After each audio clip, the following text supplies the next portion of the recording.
kong te hi rek chho ruak to ni han nai chho tu na hian motor ran hi khan ban phalek lek to tarang po hian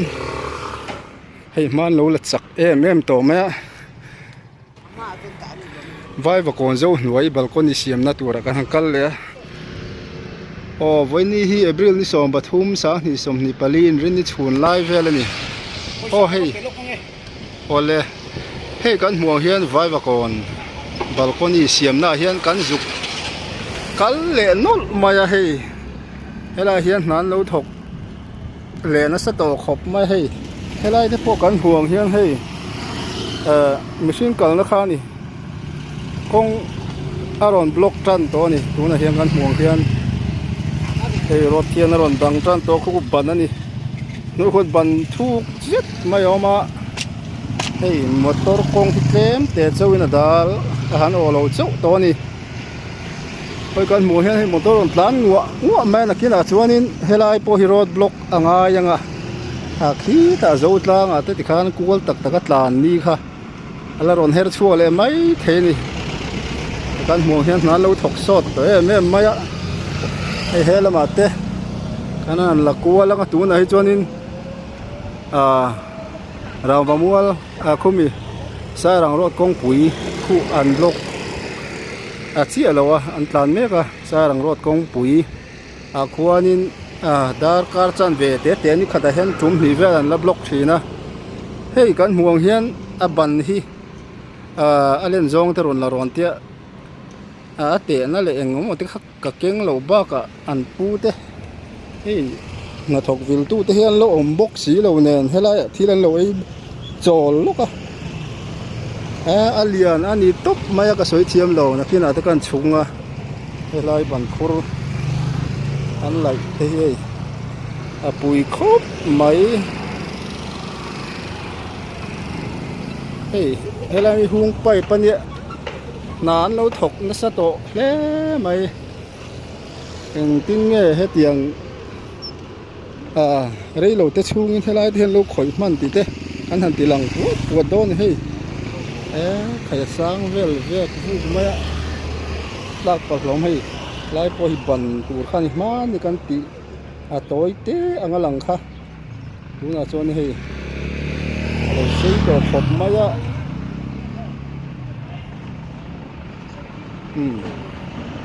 kal kwal zelang hei thir tu ten kan hre thiam mang chu mo hei balcony chuat beam tur vel te tiang he ni etian an rel mup to maya khu aban lem zong te hina kina chong ka chuk thanga an rem ti chuan ho hei kan muang hian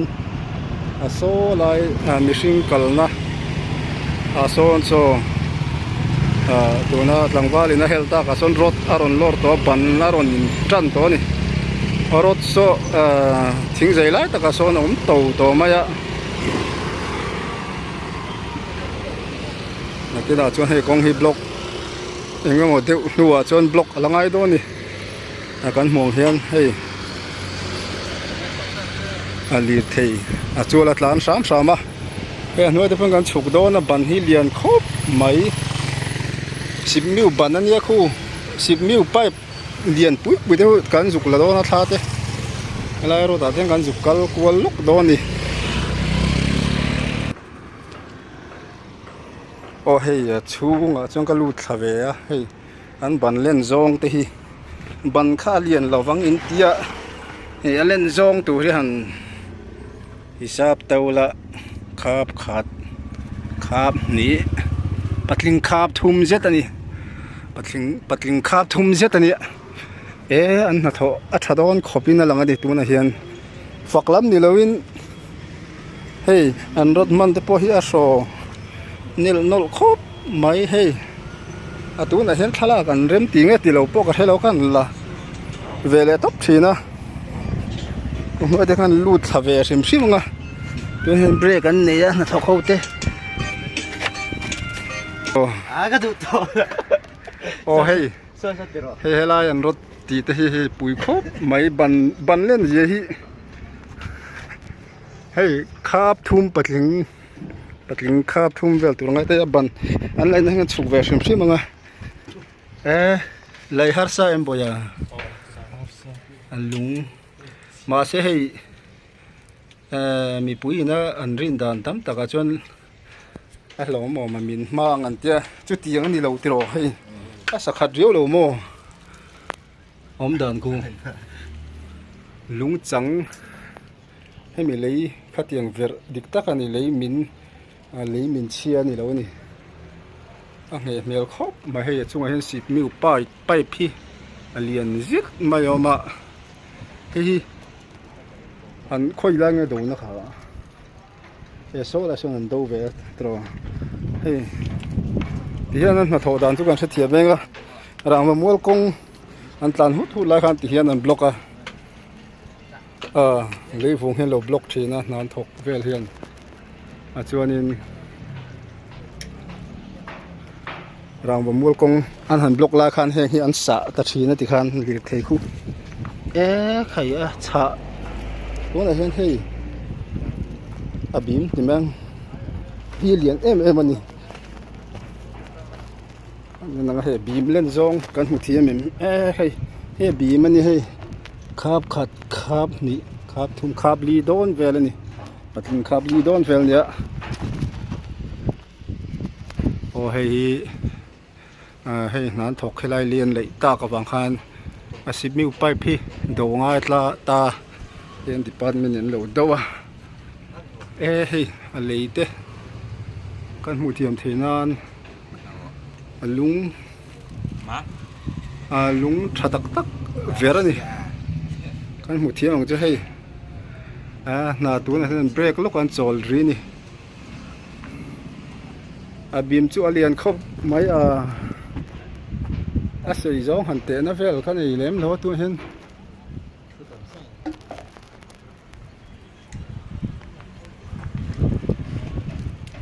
hei là ya harem boya nghe ali hi het time nghe ali hi chuk het tro an mai lo nga tro khi la chu aron tlang ti lom le mai aron vur lu pang ti lom tro yo ban phun vata ti zung zung nga le lo man helai na tho potro aden khop mai ek ban hi athu ro pui mai sia maro jo in vuwa het fu don ri no mani na thok tu te an vil tha an na chakhle mai ri na ti hi kan ron tilang zok ani voinia elang an kal phenga an lei lei te lai pen bandang an lo lai le hi tilang le longa te po thilan lo me kan break ka ti ha hei chang lai har hle ni tia lom hei ai mong chen karen manga lei lai na man ro khan an pe na sa ni o hei lei gung dan na ka ti thin kha ni khu lai rang wa mol kong khu an han block khan heng hi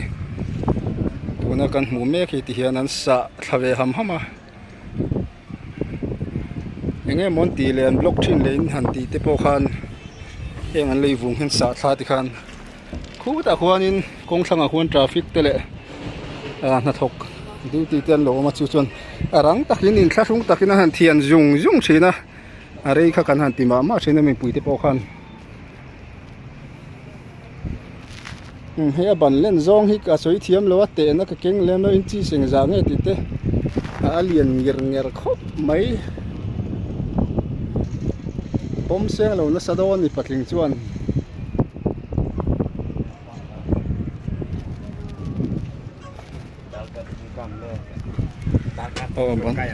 pipe lian zet kan hmu hi sip miu pipe khani nakin lok a chuan in balcony thatak kan nei tur angai lama ro chu soi ang khan motor in tlan chok te atlan chok te kan ti a zo tlang lama hel kual vak te kha kan mabak mai thein nakin dewa chuan hei nan tok thok chak riau maya tuna tanga kar khat aral le chuanin lo dang lam le duai karing ani ole hei soeng khan kan video te kan du tok leng ani danga kan tile fo don dia min thlir tu te bye bye rep ule